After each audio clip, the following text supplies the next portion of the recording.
Right, just lately I've been doing a lot of CB repairs, been doing about 10 to 15 a week, and I've just done this lovely Amstrad 901, and I just having a look online, there isn't that many setup videos for the 901, for the Amstrad, which is strange. And look at this rather grubby candidate that we've got in. Now it is the Japanese version of the 901, so it is the better version. But I think we can probably do something to clean this up. I mean, there's a lot of dirt and grime on this, but I think we stand a good chance. So let's first off see what it does and doesn't do. Okay, now the case actually looks okay on this. It doesn't look too bad. Just dirty, really. And on the back, like I see, you can see there that it's made in Japan. And I will reiterate that is important. If you're looking for a 901, avoid the ones made in Hong Kong if you can. Okay, back cover removed. That's actually looking alright in there. We will give it a swill with isopropyl alcohol. It looks to be, perhaps an iron's gone on in there somewhere, but I don't think that's been touched. So let's take the top cover off. Yeah, and straight away you get that telltale smell of something having blown up. And you can see here, if you ever see this inside a radio, that isn't the fluff of an insect or something, that's a capacitor that's blown up. That's what's inside capacitors, or electrolytic capacitors anyway. And you can see it's attached to the speaker. It's good to see that's the original speaker, and that looks to be in good condition, so that's good. We will test that on the signal generator later, but yes, we can see definitely here that a capacitor has let go. Now, whether that's a capacitor that's been replaced and they just haven't cleaned it up, I shall have to check, but that's certainly gone with some force, and they will go with some force. Now, if you look at the top of that one, that actually is domed, so that's proof to me, you can feel it, that's proof to me that this has definitely been reversed, which normally is a bad sign for the FM subsystem chip and the synthesizer chip, and very often the audio IC chip. So we shall have a little look at this and see. I do have spare audio IC chips for these. I've got at least 4 or 5 of those, so that's not so bad. But I'm low on synthesizers. I do probably have one from a scrap chassis, but looking at the pots on this and looking at the cans on the inductors, it doesn't look like it's had much twiddling. So okay, so this is a Hong Kong made radio, and this is the Jap radio with the blown capacitor. Now I can't see that the capacitor, there's a missing capacitor, so I think they've replaced it. It could have been any one of these that have gone, but I haven't powered it up yet, but I imagine that there will be a problem of sorts, probably why it's on eBay. So yeah, but you can see the physical differences between the two here. It's a totally different circuit board manufacturer. It's a darker in colour, and overall when you get closer it just isn't as well made, and the components aren't as good as what's in the Japanese radios. Okay, this might not be as bad as first thought. We've got some noise. The controls need a clean. We are actually receiving, and I'll run a signal through it in a minute, so we'll just check and see if we're on frequency, if we're doing any power. So we are indeed getting 4 watts almost there, and we're getting a full set of lights on here and on the SDR. There we go, and we've got modulation 1, 2. So we've got modulation. So that's a really good start, because out of the box I was definitely thinking that this might be a problem, this one, but we'll go through a tune upon it. We'll check receive. Pretty amazing really, with no adjustment. We're doing 0.22 of a microvolt for 12 dB SINAD. So with no adjustment whatsoever, that's pretty remarkable for an Amstrad 901. You certainly wouldn't get that, I don't think, out of the Hong Kong variant. And yeah, so if I do any adjustments to that, it'll probably make it worse rather than better. So now we've established the radio is worth doing something with, we'll take this front piece off and go and chuck it in the sink, and the next shot you'll see is it hopefully a bit cleaner than this. Cleaned up nicely. Okay, that's on the top of there, and then the control knobs also cleaned up pretty well. Probably dab of paint on there just to brighten up the white slot on the button or in the knob. And right, let's look at the front of the radio then. There you see, now that's just going to need a little wipe down, and we'll clean those pots and see if that fixed the crackling problem on the sound. Well, that's cleaned up really nice. We've used a mixture of the WD-40 contact cleaner and WD-40 to clean all the switches and all the controls. It's important when you do have to clean these controls to also lightly lubricate them as well, because the switch cleaner tends to throw the grease out of these controls a little bit. So these are all fine now and they're all clean, and I always give the antenna socket a good clean up there with Solvol, and the back plate as well. It always gets it looking nice and fresh.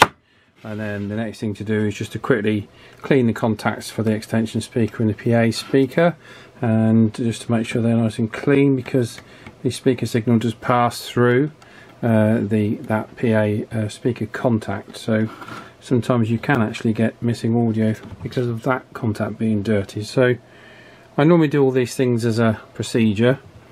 And then I think that's probably it for today. I had to tighten the antenna socket, but yeah, this is looking really good. And that receive, well, it's incredible, isn't it? Without actually touching it, I've not seen one that good on receive. It needs a lot doing. I'm going to do that capacitor next, because you can see that's bulgy, and we'll get that on the little machine just to test it to see if it has failed or not. We'll do that now, and then I think we'll call it a day for today once I've done that. You can see that's got quite a bulge in the base of it. Now that's adhesive, that isn't electrolyte, that's adhesive to stop it from moving around. Let's pop it in the little machine.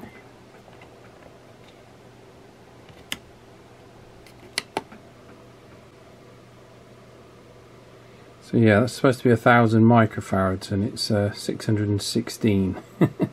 So what I think I'll probably do is change that larger one there as well. But my experience with these is actually that they very rarely need recapping unless they're the Hong Kong variant. Okay, there's our new capacitor, 950 microfarads. It'd probably be near 1000 if I tested it on my expensive multimeter, so that's fine. We should drop that one. It's always wise to test a brand new capacitor, because sometimes they can be duff out of the box. Right, straight away on power up we can see we haven't got the crackly controls now, and we haven't got the intermittent squelch operation either, so we can turn our RF gain all the way up here, our tone roughly in the middle somewhere. But, yeah, we're ready to start tuning. So the first thing that we'll do, although I think it's in, is we'll check the VFO and just make sure this thing's locked on channel 1 and 14. To do that we'll use the Amstrad service manual. Right, the first thing to do for the VCO is to put your meter on the leg of C9 there, and you're looking on channel 1 for 2 volts DC, and if you're not getting that then you need to adjust this inductor there to get you 2 volts. So I'll do that first. We've done that for receive on channel 1. You need to do exactly the same thing for transmit. We're looking for 2 volts, and if you're not getting it you adjust that trimmer there till you get 2 volts DC on transmit on channel 1. So once you've done that, you set it to channel 40 and you're looking for anything over 3.5 volts DC on channel 40 in transmit. We're getting 3.8 volts, which I know from experience is fine. And then all you simply do is you check your transmit power on channel 40, which is there at bang on 4 watts, and then you basically click it over to channel 1 and we got bang on 4 watts. So I'm happy that that's absolutely set perfectly. You're doing 4 watts, but to peak this, or if your radio isn't doing that, put it on channel 20, key up and adjust T2, T3, T4 and these two inductors here, that one there and that one there, for peak. Also worth noting that if you've got any of the coils here that are stretched or moved, it's worth getting those on a SDR or a spectrum analyzer if you've got one, just to check and make sure you're not transmitting out of band on the 54 meg frequency primarily, so worth checking that. Okay, I'm happy that that's just over 4 watts there on my meter, and that's peaked for maximum. So we'll look at the modulation next. Before we do the modulation, we'll just check the transmit power meter. The adjustment for that is that potentiometer down there. Okay, so on TX we've got the green light on there, all the transmit 4 red LEDs and the green light on there. If you're not getting that, use that pot to adjust that to that position. And then putting the radio into low power, not that you'll probably do that very much, and pressing transmit, you should just get the first LED there lighting up, which is spot on. Right, for modulation adjustment, you adjust that one, RV3 on this unit. We're actually looking okay on modulation. 1 2 1 2. For frequency adjustment, we're absolutely on frequency there, no need to adjust that. But if you do need to adjust it, it's that inductor there. Okay, it's unusual that you don't always see that. Often people on these sets adjust the trimmer, the CT there, but you'll throw your VCO out if you do that. So for frequency adjuster, just that one there. You might find on a lot of sets it's already wound all the way down to the end, which, you know, if you can't get any more throw on it and you think it's slightly out, you will have to look at checking the crystal there and perhaps replacing the crystal if it's really out of spec. Okay, all we're looking at doing for the first step is to put a 100 microvolt signal into the radio and adjust the FM detector, which we're going to do using that inductor there. So what we're going to do is monitor the audio output on an oscilloscope, basically just to connect it across the speakers, and then adjust that for peak amplitude of the waveform. You see I've got it on there. You can see we brought that up quite a bit. We're looking at peak, so that drops it down, and you can see there that's peak. Okay, for receive we adjust T5, T6, T7, T8, T9, T10, just hidden underneath the wiring just there, and we'll adjust that using the Synad meter. So you've already seen this radio is exceptional for an Amstrad 901, very clean. We're doing 0.24 of a microvolt with no adjustment at the moment for 12 decibel Synad, so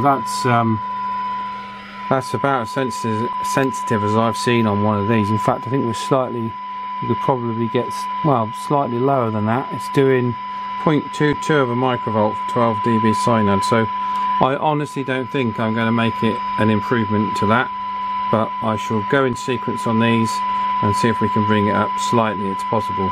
Got a 0.13 of a microvolt signal going in now, and we'll make the adjustments from there, and what we're looking to do is to move the needle in that direction. So as suspected, couldn't get much more out of it at all. It's still doing 0.22, which, like I say, for one of these is absolutely superb. And the important thing is it can still be heard all the way down to the lowest setting on the signal generator, so that's very sensitive indeed for a 901. So all that leaves us to do is the RX meter and the squelch. Right, to adjust the RX power meter, you're looking at RV2, that one down there, and at the moment on the power meter we've got all of the lights lit on the bottom row here, and we want to take out the green light here. So you've just got all 4 lit. There we go. So then you adjust it finely so that a slight increase up in power gives you your green light, your plus 30. Okay, the squelch is adjusted with RV5.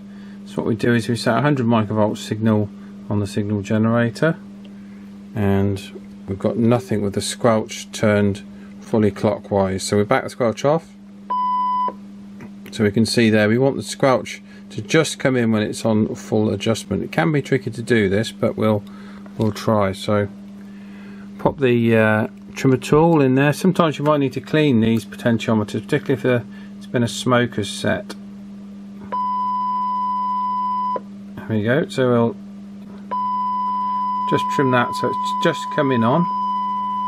Okay. And then we'll lower the signal on the signal generator until it goes out. So that's going out at about 80 microvolts. And it's coming in, let's see, it should come in at 100. It's not coming, yep, it's coming in at 102, which is fine. So we'll check it at the lower end. So what we do now is we set the squelch for threshold. Okay, we've got a 0.3 of a microvolt signal on the signal generator, which will switch on now. And it's coming in, which is great. And let's just see where it goes out. So we're just going to wind the signal down.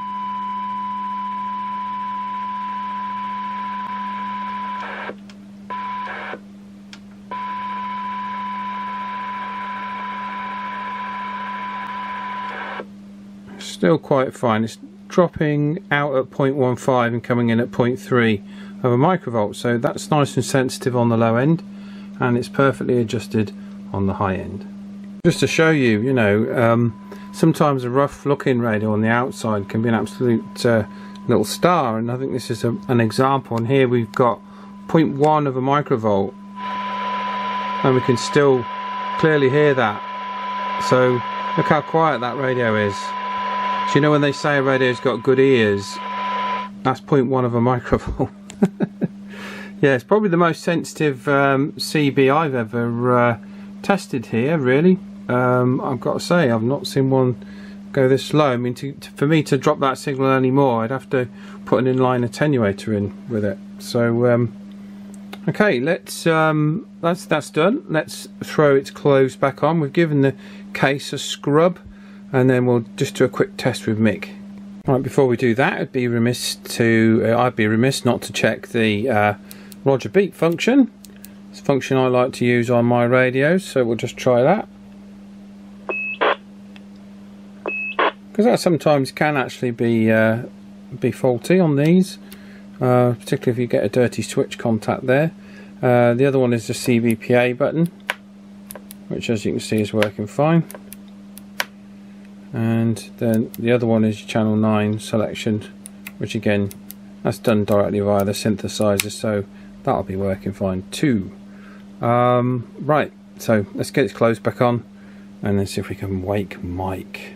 Another thing I was going to quickly show you is one of the things that can sometimes happen. You might notice on the underside of a speaker grill on the radio, this hasn't happened on this one, but if you do actually see dents, you know, that this has been pushed in, it can often happen. People put them down on a big sharp piece of metal or something. If you ever do spot that on the outside of the case, it's worth taking the speaker off and checking it, because more often than not you'll find that the actual speaker cone is torn underneath. Now I think I do actually have another speaker where this has happened.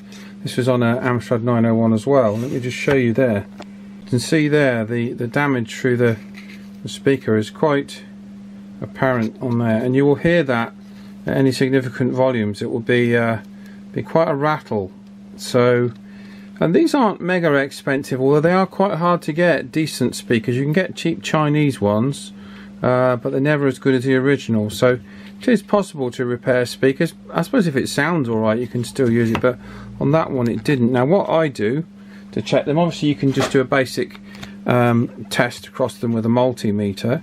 You'll get a result there or thereabouts on 8 ohms without injecting anything into it. But what I like to do, because I've got one and they're cheap, is use a function generator tester speakers. I've been doing this lately. Now I've seen on another video that people using these, they might not be aware that you can actually store your settings on these.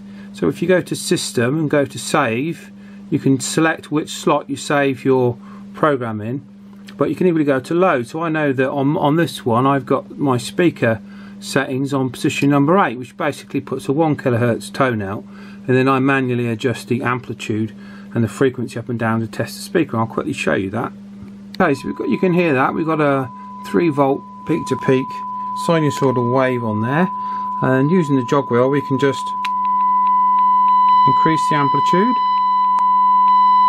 but we can also change the frequency as well. If we go to frequency,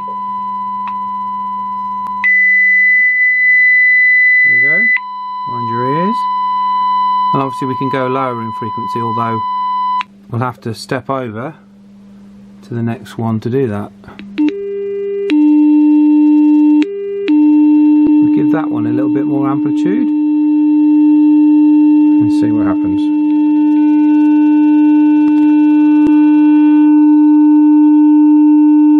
That sounds fine to me. There's no rattling or noise coming from there, and it's got a good solid signal, good 15 volt signal going through that. You can actually, as I've shown on other videos, you can actually use these function generators as your FM signal generator as well, to at least give you a steady signal into the radio. I have done that before, and I used to use a Decade switch resistance box to lower the power levels, because the trouble is with these, the minimum power level is 1 millivolt.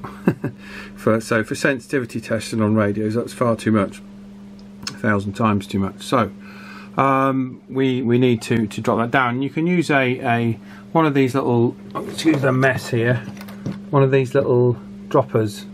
They're available from places like Banggood, AliExpress and things like that.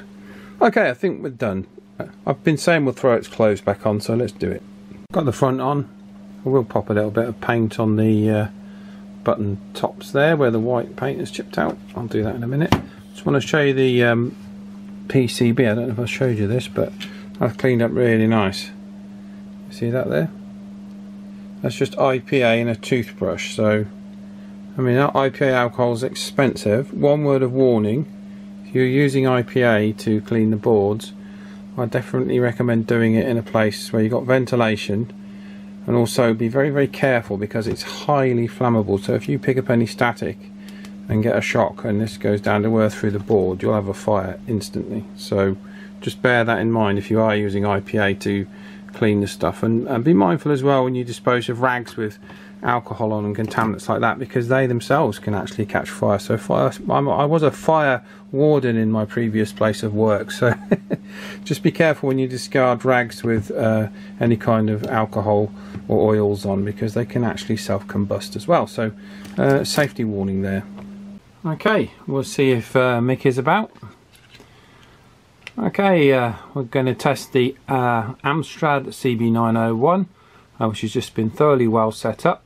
It's a very, very sensitive radio, this one, Mick, doing less, well, I think 0.2 of a microvolt for 12 decibel SINAD. So I've never heard one that's quite this sensitive. I wonder how the radio is sounding to you, Mick. Go ahead. Yeah, hello, this is Mick at this end, otherwise known as Fussed Up, but we're doing some tests with Paul on a 901. And I must admit that the audio received by me at this end is very, very good indeed. Nice and strong, and you can understand everything. It's fully readable, so he's done a good job there. Back to you, Paul. Okay, mate, that's thanks for letting us know that. I'm just using a standard, I'd say a vintage microphone. I'll just show the viewers. I've never seen the brand before, a Thoroughbred, but it's certainly of the right vintage anyway, and it's certainly a lot better than the standard Amstrad microphone that used to ship with these radios, which is absolutely appalling, although it does look quite unique. Yeah, I've got this really, really nicely sorted. It was just dirty and just needed a bit of alignment, you know, that was all. It's amazing what you can do. And yeah, we're going to pop this one onto eBay, I think, Mick. And so the viewers, if they're interested in buying this, will be able to see this on my eBay auction site and have a go at bidding on it if they want to. And I think, you know, a lot of people sell radios very cheaply these days. You know, some sell them more, you know, for a silly amount of money. But what I tend to do is pitch them at just what I think is the right amount. So you'll obviously pay more for one of my radios, but then I've spent 4 or 5 hours making sure it's right. So you know, cleaning it, setting it all up, and everything else. And one thing I do, which other people don't do, is obviously guarantee the radio will work, all your money back. So there aren't many eBayers that do that, is there? That's correct, Paul. Yeah, that's right. And that was a long over from you there, and there was no cracks or pops or anything like that on the audio. It was just perfect audio and very good listening. So anyone who wants a good radio, well, there's one there. Yeah, that's a Rog. Okay then, Mick, I won't keep you any longer. I know you've got to go off for your tea. Thanks ever so much for the rig check this afternoon. We'll get this one sorted and put up on eBay, and we'll see how it goes. Thanks ever so much.